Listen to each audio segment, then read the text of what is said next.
Shalom, Assalamualaikum warahmatullahi wabarakatuh. Perkenalkan, nama saya Elvin Markus dengan NIM 220711010189, dan yang saya hormati Emner Harisendau SAMH sebagai dosen mata kuliah Hukum Perizinan. Pada video kali ini saya akan menjelaskan materi dari kelompok saya, yaitu kelompok 1. Selamat menyaksikan. Baik, di sini saya akan menjelaskan beberapa materi dari kelompok saya, yaitu kelompok 1. Beberapa materi tersebut, yang pertama itu adalah beberapa hal yang melandasi lahirnya Undang-Undang Pelayanan Publik. Lalu yang kedua itu adalah pokok-pokok pikiran Undang-Undang Pelayanan Publik. Yang ketiga itu adalah maksud, tujuan, asas, ruang lingkup penyelenggara pelayanan publik, dan peran Ombudsman terhadap pelaksanaan pelayanan publik. Jadi beberapa hal yang melandasi lahirnya Undang-Undang Pelayanan Publik. Undang-Undang Nomor 25 Tahun 2009 meliputi yang pertama itu adalah kewajiban negara untuk melayani. Undang-Undang Dasar 1945 memberikan kewajiban kepada negara untuk memenuhi hak dan kebutuhan dasar setiap warga negara melalui pelayanan publik. Undang-Undang Pelayanan Publik bertujuan untuk menegaskan kewajiban negara dalam hal ini. Lalu yang kedua itu adalah harapan masyarakat yang meningkat. Seiring dengan perkembangan zaman dan tuntutan masyarakat, harapan akan pelayanan publik yang berkualitas juga meningkat.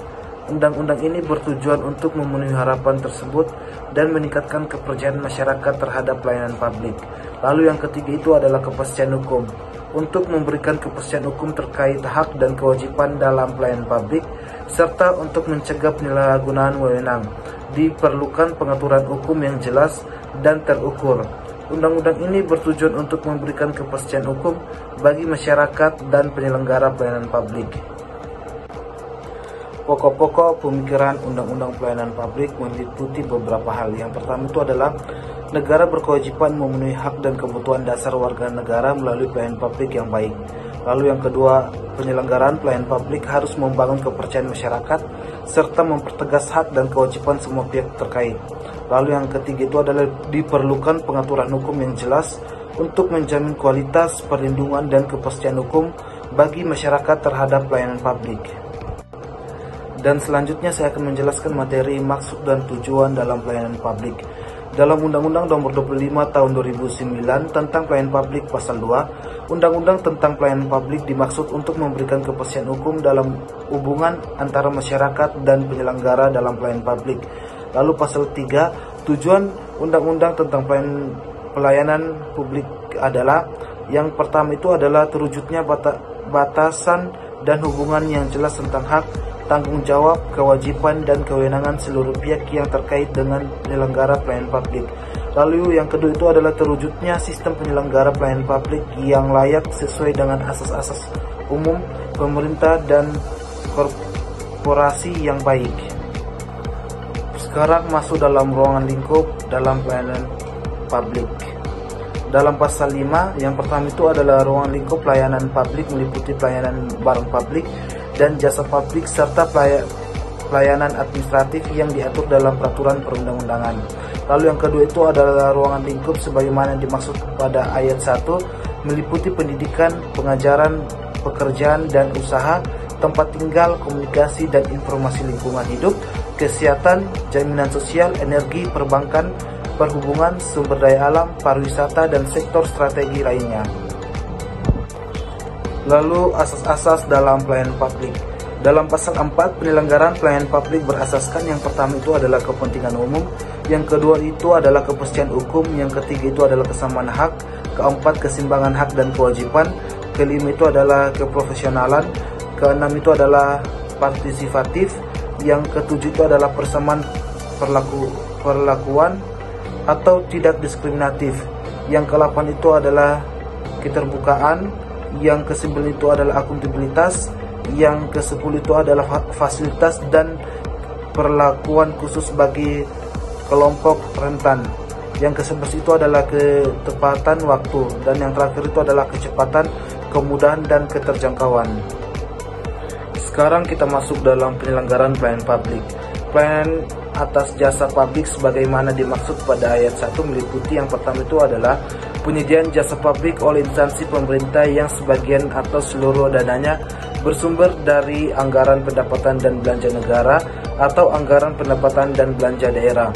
Lalu yang kedua itu adalah penyediaan jasa publik oleh suatu badan usaha yang modal pendiriannya sebagian atau seluruhnya bersumber dari kekayaan negara atau kekayaan daerah yang dipisahkan. Sekarang kita masuk dalam peran Ombudsman terhadap pelaksanaan pelayanan publik. Jadi Ombudsman Republik Indonesia atau seringkali disebut dengan ORI adalah lembaga negara independen yang berperan penting dalam mengawasi penyelenggaraan pelayanan publik. Jadi ada beberapa peran utama Ombudsman dalam mengawasi penyelenggaraan pelayanan publik. Yang pertama itu adalah pengawasan dan penegakan hukum. Lalu yang kedua itu adalah mendorong transparansi dan akuntabilitas. Yang ketiga itu adalah rekomendasi perbaikan. Yang keempat itu adalah pemberdayaan masyarakat. Lalu yang terakhir itu adalah meningkatkan kualitas layanan. Setelah saya menjelaskan materi dari kelompok saya, di sini saya akan mencoba memberikan contoh kasus hukum dalam perizinan. Jadi di sini contoh kasus hukum perizinan yang saya ambil itu yang berjudul tentang sengketa perizinan antara PT Gemuruh Karsa dengan PT Multiwanik Jaya Perkasa di Kabupaten Kutai Barat, Provinsi Kalimantan Timur. Jadi dasar pemberian izin lokasi di Kutai Barat sehingga terjadi tumpang tindih perizinan antara PT Gemuruh Karsa dengan PT Multiwanik Jaya Perkasa adalah prosedur dan persyaratan izin lokasi yang telah diberikan di Kutai Barat sudah sesuai dengan persyaratan administrasi dan teknis dalam hal penerbitan izin yang telah dikeluarkan oleh dinas terkait.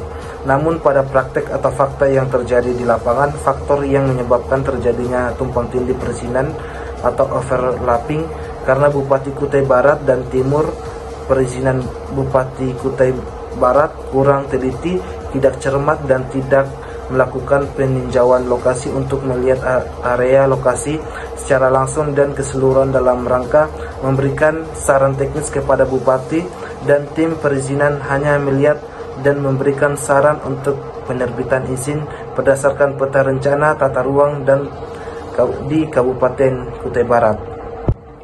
Sehingga penyelesaian sengketa perizinan yang didasarkan pada suatu perjanjian pemanfaatan lahan bersama atau PPLB sudah dijadikan dasar terbitnya surat keputusan hak guna usaha karena sudah tercapainya kesepakatan dalam melakukan kerjasama pemanfaatan lahan bersama dengan mengalami tumpang tindih antara PT Gemuruh Karsa dan PT Multiwanik Jaya Perkasa dengan dibuatnya perjanjian pemanfaatan lahan bersama atau PPLB, maka dapat dikeluarkan surat keputusan hak guna usaha oleh BPN Provinsi Kalimantan Timur.